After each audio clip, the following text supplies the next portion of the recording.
Good morning, students. Now we start central difference interpolation formula. देखो इसके introduction करते हैं. In second chapter, we have discussed Newton's forward and backward interpolation formula. Newton's forward formula is applicable for interpolating near the beginning of the tabulated values, and Newton's backward formula is applicable for interpolating near the end of the tabulated values. You know this result? If the value of the function is required near the middle of the table, then Newton's forward and backward interpolation formula are not suitable. For this purpose, we use center difference interpolation formula. अगर आपको in the middle of the table आपको value find out करनी है तो उसके लिए हम central difference formula जो है वो यूज करेंगे. These central difference formula, these are based on difference obtained from the value of fx on either side of the origin. The main advantage of central difference formula is that these give more accurate results than the other method of interpolation, and their disadvantage lies in complicated calculations and tedious expressions which are difficult to remember. जो इनके expression है, कहने का मतलब जो results हैं वो भी थोड़े से लेंथी हैं और जो कैलकुलेशन है वो भी थोड़ी लेंथी पड़ती है इसमें. तो सेंट्रल डिफरेंस इंटरपोलेशन के जो फॉर्मूलेज हैं वो 4 हैं. Gauss forward interpolation, backward, Stirling and Bessel's formula. तो फर्स्ट फॉर्मूला हम करेंगे इसमें. फर्स्ट फॉर्मूला है Gauss forward interpolation formula. Newton's formula इस गोस फॉरवर्ड इंटरपोलेशन फॉर्मूले के लिए हम यूज कर रहे हैं न्यूटन्स फॉरवर्ड इंटरपोलेशन फॉर्मूला.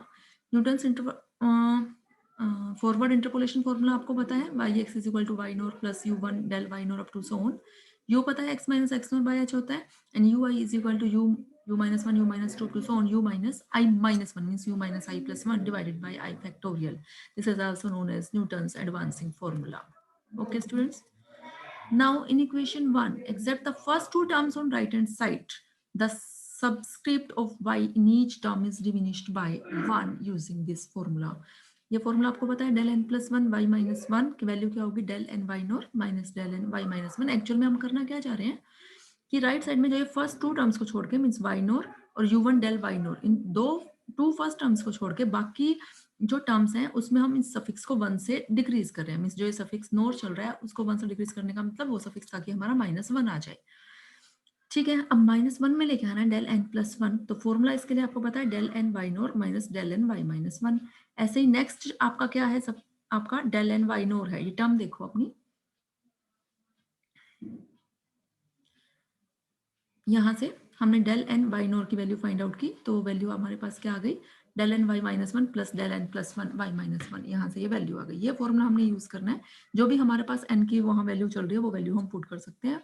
जो थर्ड टर्म थी उसमें वैल्यू एन की वैल्यू क्या थी क्योंकि आपके पास फॉर्मूला था y nought plus u one del y nought. ये दो टर्म्स हमने स्किप करनी है. थर्ड टर्म आपके पास थी डेल टू वाई नॉर. तो एन को 2 से पुट करना स्टार्ट करना है 2 3 4 ऑनवर्ड. तो डेल टू वाई नॉर की वैल्यू आ गई आपके पास. यहाँ देखो जो सफिक्स है जो नोर था वो -1 में रिड्यूस हो चुका है. ऐसे डेल 3 वाई नोर 3 पुट करके 4 अप टू सोन. अब जो वो फॉर्मूला था उसमें ये वैल्यूज हमने पुट कर देनी है.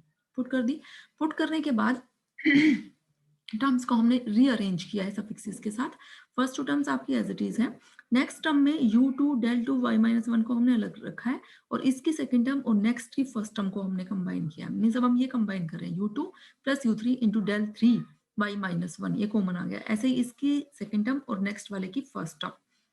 ठीक है. ऐसे अप टू सोन आपने काम करना है. बट फिर ये आप लोगों ने को ये रिजल्ट भी पता है कि NCR plus NCR minus one किसके इक्वल होता है N plus one C R. वही रिजल्ट अब हम यहाँ यूज कर रहे हैं U I minus one plus U I is equal to U plus one I. अब उस रिजल्ट को यूज करते हुए U two plus U three जो है वो क्या बन चुका है यू प्लस वन थ्री और ये you three plus you four आपका क्या बन चुका है यू प्लस वन फोर. ठीक है. अब फिर हमने क्या करना है now reducing the subscript of y of fifth term and onward by one. अब हमने फिफ्थ टर्म और उसे ऑनवर्ड के जो सब्सक्रिप्ट है उनको 1 से रिड्यूस करना है. Means first second third fourth means u plus one three del three y minus one तक की टर्म्स को छोड़ के आगे में हमने रिड्यूस करना है. ठीक है. मीन्स यहाँ तक की टर्म्स तो हमने एज इट इज कॉपी कर दी. अब हमारे पास टर्म क्या है यू प्लस वन फोर. अब इस del four y minus one को आपने करना है. ऊपर आपने किया है सफिक्स को 1 से रिड्यूस करना है. तो वो क्या आ जाएगा del four y minus two plus del five y minus two. ये फॉर्मूला यूज करके दिखाया भी हुआ है इस फॉर्मूले से. ठीक है. तो ये अब आपके पास क्या आ गया गोस फॉरवर्ड इंटरपोलेशन फॉर्मूला आ चुका है. आपने क्या करना है सिर्फ इस न्यूटन्स फॉरवर्ड फॉर्मूले में फर्स्ट टू टर्म्स को छोड़ के सफिक्स रिड्यूस करना है.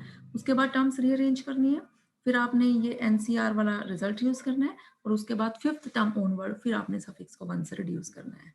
तो ये हमारा गोस फॉरवर्ड फॉर्मूला है और ये यूजफुल कब होगा, जब हमारा u जो है, u क्या होता है x minus x not by H, जब वो 0 और हाफ के बीच में लाई करेगा तब ये फॉर्मूला हमारा यूजफुल रहेगा।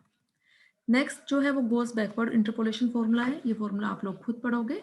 दिस इज लिटिल चेंज है इस फॉर्मूले में, गोस बैकवर्ड फॉर्मूले में। जैसे आपने गोस फॉरवर्ड किया है ऐसे ही अब आप लोग खुद गोस बैकवर्ड फॉर्मूला करोगे।